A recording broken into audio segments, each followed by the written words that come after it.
Welcome to Unbound, the podcast with Beth Curry, author, storyteller, and survivor. This is where books meet real life, where Beth reads chapters from her work and breaks free from the traditional audiobook format, diving deeper into the personal experiences, lessons, and liberation behind every page. Nothing is off limits. Let's get unbound. Hey everybody, welcome back to Unbound Season 2, The Weight of Truth. I'm Beth Curry, and we're on episode 2 already. If you made it through the last episode, you survived the heaviest chapter in this entire season, and it was the first one. Whoopsie. Today we're going back further to where all of this started, to the fat kid I was before I became the woman, Googling pill counts. This is chapter 2 in the book, The Fat Kid Foundation. Before I was Googling ways to die, I was a fat kid who learned that food was love. Attention was earned, and my body was wrong. Not different, not bigger, wrong. I grew up lower middle class, much lower, which meant a lot of things, but mostly it meant my parents were too busy working their asses off to keep us housed and fed to worry about whether what they were feeding us was actually good for us. Nutrition wasn't a luxury we could afford to think about. Food was fuel, and cheap fuel at that. This was the 1980s when the entire world had lost its goddamn mind about fat. Everything was low fat and fat free, and we were all supposed to believe that removing fat from food and replacing it with sugar and chemicals was somehow healthier. My mom, bless her heart, was doing her best with what she knew. She bought Snackwell's cookies because they were fat free. She gave us bagels for breakfast because carbs were good and fat was bad. She fed us pasta with sugary tomato sauce and called it a balanced meal. We got shreddies covered in brown sugar too. Nobody told us that when you remove fat from food, you have to add something else to make it taste good again.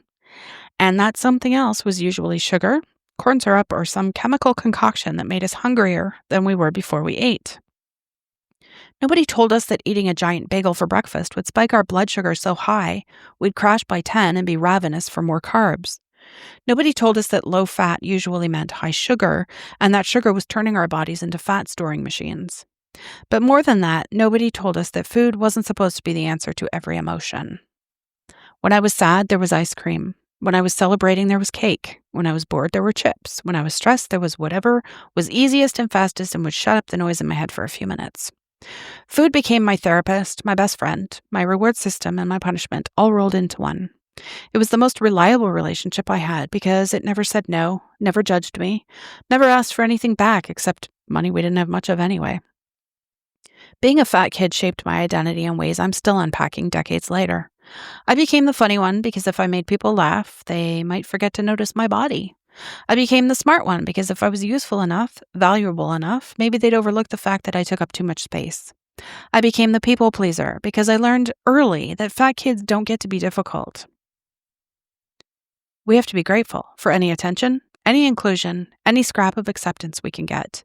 I also became the vulnerable one, which one predator managed to discover, and for most of my teen years I was manipulated and abused by him. This of course led to even more eating, ultimately a binge eating disorder, and even more weight gain. This time to protect myself and make myself repulsive. I learned to read a room faster than other kids because I had to assess the threat level. Would these people be kind? Would they ignore me? Would they make jokes?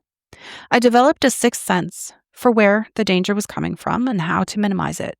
I picked up early on the get them before they get me method of self-deprecation, but make it funny so everyone would laugh. I learned to shrink emotionally even though I couldn't shrink physically. I learned to apologize for existing too loudly, taking up too much space, needing things that other kids got without asking. And I learned that love, attention, even basic respect were things I had to work extra hard for. Other kids got these things just for being themselves. I had to earn them by being funnier, smarter, more helpful, more giving, more anything that would distract from the fact that I was fat. The fucked up thing is that it worked, sort of. I did develop character. I did become resilient. I did learn to be funny and smart and helpful. But I also learned that my worth was conditional, that my body was shameful, and that I better bring something extra to the table because just being me wasn't enough. By the time I was a teenager, this foundation was so solid, I didn't even question it anymore. Of course I was the fat friend. Of course I was grateful for any attention. Of course I ate my feelings. That's what food was for, right? I spent my childhood building an identity around being the fat kid who made up for it by being everything else. And by the time I was an adult, I was so committed to that identity that changing it felt like losing myself entirely, which, as it turns out, was exactly what I needed to do. But first, I had to figure out which parts of what I'd been taught about food, bodies, and worth were complete bullshit. Spoiler alert, most of it. Real talk questions. What role did you play in your family to avoid talking about your weight? Were you the funny one, the helpful one, the smart one, the invisible one? Notice how much energy you've spent your whole life trying to distract people from your body. That energy could have been used for literally anything else. What food myths from childhood are you still believing? Breakfast is the most important meal of the day? You have to clean your plate? Dessert is a reward for good behavior? Low fat means healthy? Write down every food rule you've learned as a kid, and I guarantee half of them are keeping you stuck because they're absolute bull roar. When did you first learn that your body was wrong? Who taught you that? This one's going to hurt, but you need to know where the shame started. Was it a parent, a kid at school, a doctor, a mirror? You can't heal what you won't acknowledge. You don't need to place blame or hate. You are simply acknowledging who or what taught you that. Truth bomb exercise. Write down every diet rule you learned growing up. Cross out the bullshit. Here's what mine looked like after I crossed out the lines. I crossed out breakfast is the most important meal of the day. I crossed out you have to eat 3 meals a day. I crossed out fat makes you fat. I crossed out carbs are good for energy. I crossed out don't eat after 8 p.m. I did not cross out listen to your hunger cues. I crossed out clean your plate. I crossed out dessert as a reward. I did not cross out eat when you're hungry, stop when you're full. Turns out most of what we learned about food was marketing disguised as nutrition, and most of what we learned about our bodies was shame disguised as concern. The foundation you built as a fat kid doesn't have to be the house you live in as an adult. But you can't build something new until you admit that what you're standing on is cracked. So let's start cracking. So that was pretty cheesy. The 1980s low-fat craze was, I think, one of the biggest scams ever pulled on the American public, and honestly on most of the Western world. We were sold on this idea that fat was the enemy when really we should have been looking at sugar and processed carbs the entire time. But there was money to be made in fat-free products, and that's what you got. There's also money to be made in being fat, in being obese. Pharmaceutical companies, the entire medical establishment, everybody's making money off of obesity. Everybody and beyond. But yeah, the fat-free products, Snackwell's cookies and fat-free yogurt, loaded with sugar, bagels the size of your head, marketed as healthy breakfast options, like insane. My mom, honestly, she thought she was doing the right thing. She was following the advice of the doctors and the nutritionists and every magazine article that promised if we just cut out the fat, we would pretty much all be thin and healthy. Like, she didn't know that she was setting us up for insulin resistance and blood sugar crashes and constant cravings. Nobody knew, right? And look at how society has changed since the 80s. If somebody did know, though, they didn't care because I guess there was just too much profit in keeping us sick and hungry. And we know this to be fact today. But what I really want to talk about, the roles that we played to survive being fat kids. I asked in the chapter what role you played. For me, it was being funny, smart, and helpful, the triple threat of distraction techniques. And it worked. Some people liked me. I had friends. I wasn't the kid who got bullied every single day, though it definitely happened sometimes. But the cost of that survival strategy was, enormous.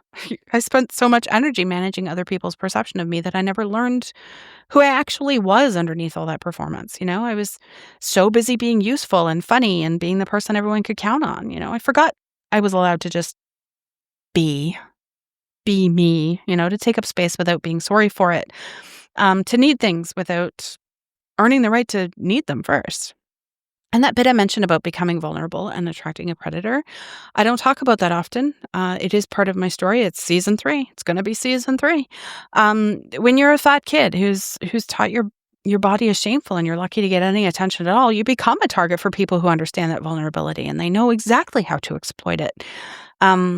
The abuse I experienced as a teenager compounded everything I already believed about myself and sent me further into food as protection and comfort and the only thing I could control when everything else felt dangerous, That is when the binge eating disorder really took hold. It wasn't just emotional eating anymore. It was compulsive and it was secretive and it was desperate eating. Eating to numb out, eating to disappear inside myself, eating to make my body so repulsive that no one would hurt me again. Except I was hurting myself, every single day, every single binge. The truth bomb exercise about crossing out diet rules, I want you to actually do that because it's interesting. And I'd love to hear, from anyone in the Facebook group or anything, any weird diet rules that you still believe today.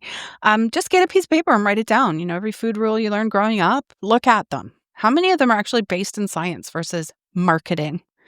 How many are really about health versus control? How many of them have kept you trapped in cycles of restriction and binging or dieting while starving to death? Excuse me. Most of what we learned about food was designed to sell products, not to make us healthy. And most of what we learned about our bodies was designed to keep us ashamed and not to help us heal. You can't build a healthy relationship with food and your body on a foundation of lies and shame. It's impossible. You have to dig down. You have to find out where the cracks are. You have to acknowledge them, and you have to decide what you're going to build instead. The foundation that I built as a fat kid, funny, smart, helpful, grateful for scraps. It kept me alive through childhood. It got me through some really hard years, but it was never meant to be permanent. It was survival architecture, not a place to live forever. The work now is kind of figuring out who you are when you're not performing and not earning your worth and not apologizing for existing. Who are you when you are just you? That's the work. And it's harder than any diet you'll ever try. Do it. I dare ya. We're going to wrap things up here. If you want to discuss this episode, there's a Facebook group where you can connect with others. The link's in the show notes. All my content is free because access to these stories shouldn't depend on your ability to pay. If you want to support, the information on how to do that is in the show notes. I also accept e-transfer or PayPal. Just reach out for details. Thank you so much for being here. Good luck if you're working along with this, and I will see you in the next episode. Thanks for listening to Unbound with Beth Curry. Join the conversation in the Facebook group or visit author.bethcurry.com. Want to support the show? Head to ko-fi.com/unbound podcast. Until next time, stay unbound.